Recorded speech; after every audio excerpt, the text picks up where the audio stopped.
Bonjour et bienvenue dans cette vidéo sur l'ensoleillement terrestre. Il s'agit du complément numéro 2 sur le chapitre 3. Alors pour commencer, je vais rappeler assez brièvement ce qu'on a vu la dernière fois. On a parlé de l'éclairement au sol en fonction de l'altitude à laquelle on se trouve sur la planète Terre. Pour ça, on a expliqué que si on comparait deux altitudes différentes, une qui est proche de l'équateur et l'autre qui est proche du pôle Nord, qui serait éclairée avec un faisceau lumineux de même largeur, on a constaté que la surface au sol qui était éclairée n'était pas la même. On la voit ici en rouge. Déjà à l'œil nu, on constate que la surface proche de l'équateur est plus petite que celle proche du pôle Nord. Alors l'explication de manière schématique, elle est assez simple et on va la reprendre avec un plan qui sera éclairé par le soleil. Le premier plan ici correspond à la situation proche de l'équateur. Il s'agit d'un plan qui est à la verticale, face au soleil qui l'éclaire.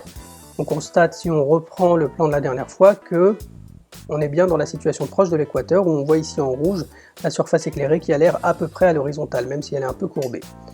Et deuxième situation, il s'agit du plan qui est incliné, cette fois-ci un petit peu vers l'arrière, et là ça correspond à la situation proche du pôle Nord. De même, si on compare avec le plan de la dernière fois, on voit bien que la surface éclairée proche du pôle Nord a l'air d'être un petit peu inclinée en arrière. On va maintenant éclairer ces deux surfaces avec un faisceau lumineux de même largeur, et on constate déjà à l'œil nu que la surface éclairée nous semble bien différente dans les deux situations. Et si on prend la mesure de la longueur de chacune de ces surfaces pour pouvoir les comparer, on remarque assez rapidement que la longueur n'est pas la même. La conclusion à laquelle on est arrivé la dernière fois, c'est que l'éclairement n'est pas le même en fonction de l'altitude à laquelle on se trouve. Donc je rappelle juste, l'éclairement c'est l'effet de la lumière au niveau du sol.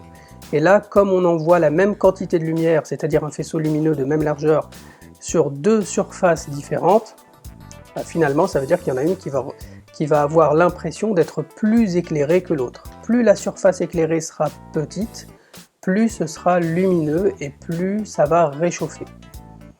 Voyons maintenant ce dont on va parler aujourd'hui. Aujourd'hui, on va parler de l'éclairement au cours de la journée. C'est-à-dire que cette fois-ci, on ne change pas d'altitude, on est toujours à la même altitude, mais à des moments de la journée différents.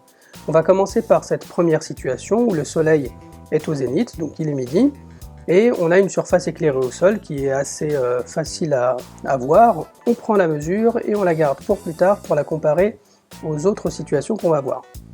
Deuxième situation, le temps s'est un petit peu écoulé, on est cette fois-ci dans l'après-midi et on constate que la surface éclairée au sol s'est un petit peu étendue. Si on prend la mesure et qu'on la compare avec la précédente, on voit bien que ça a un petit peu grandi. Troisième situation, cette fois-ci on est proche du soir, le soleil est presque au niveau de l'horizon. On voit que la surface éclairée s'est encore beaucoup élargie et quand on compare, on voit clairement que c'est beaucoup plus grand. Alors, quelle conclusion il faut tirer de cette analyse-là? La conclusion qu'il faut tirer, c'est que quand on compare ces trois moments de la journée, on remarque que l'éclairement n'est pas le même, c'est-à-dire que avec un faisceau lumineux de même largeur, on va éclairer des surfaces différentes. Et donc, l'effet de la lumière sur ces différents endroits au sol ne sera pas le même. Comme on l'a dit tout à l'heure, plus la surface est grande, moins c'est lumineux et moins ça chauffe. Et ça va dépendre d'un paramètre important qu'on appelle la hauteur apparente. Alors qu'est-ce que c'est que la hauteur apparente?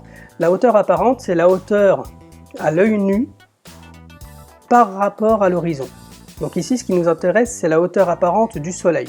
Si on regarde à midi, la hauteur apparente du soleil, elle est représentée par cette flèche-là. Au cours de l'après-midi, sur notre schéma, la hauteur apparente est celle-ci et on voit qu'elle a un petit peu diminué par rapport à midi. Et enfin, pour le soir, la hauteur apparente a encore diminué. Conclusion importante à retenir, l'éclairement reçu au sol dépend de la hauteur apparente du soleil dans le ciel. Nous verrons dans la prochaine vidéo, ou dans une quatrième, je ne sais pas encore, que cette phrase s'applique aux trois situations qu'on voit par rapport à l'ensoleillement de la Terre.